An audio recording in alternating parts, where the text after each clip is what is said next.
Hello guys, today I'm going to show you how I make my hardcore kicks. Let's start.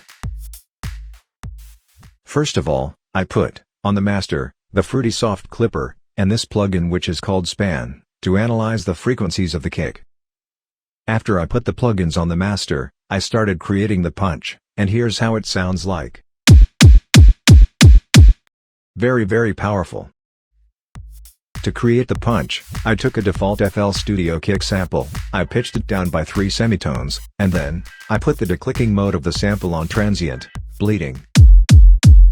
Then, I put the sample in a mixer, and I added a transient processor, to boost the punch. After that, I added an EQ, to boost the high-mid frequencies. And finally, I added a fruity reverb too, with these settings, and I created an automation clip for the mix level, to make this ambient effect. Now that I finished the punch, I created the distorted tail which sounds like this. Really crispy. To create the distorted tail, I use this plugin, which is called Bassmurda, and it is used to make hard kicks. Here is the sound that is generated by the plugin. This is what I did next. I created an automation clip for the volume, to make the distorted tail sound like this. After that, I added Disto FX to distort the tail. And finally, I put an EQ, to cut the sub and bass frequencies. Finally, we've done the distorted tail. And now, let's go with the second distorted tail. Really good sound. I've decided to create a second one to fill the mid frequencies, because the first one is only filling the high frequencies. To create the second distorted tail, I used Bassmurda. Here is the sound that is generated by the plugin.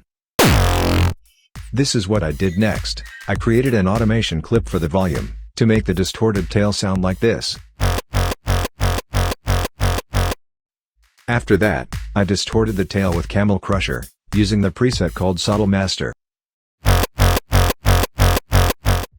And finally, I put an EQ, to cut the sub and bass frequencies. Finally, we've done the distorted tail.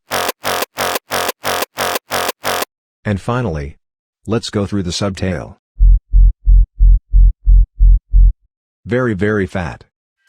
To create the subtail, I used 3XOSC with these settings, and I created an automation clip for the volume, to make the tail sound like this. And finally, I added a fruity blood overdrive with these settings, to distort the tail a little bit.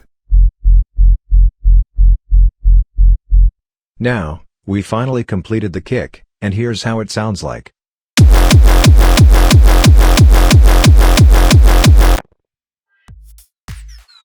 Thank you for watching the video. If this tutorial was useful, please leave a like, and if you haven't done it yet, subscribe to my channel and turn on the notifications. If you arrived at this point of the video, comment how much would you rate this kick from a scale that goes from 0 to 10.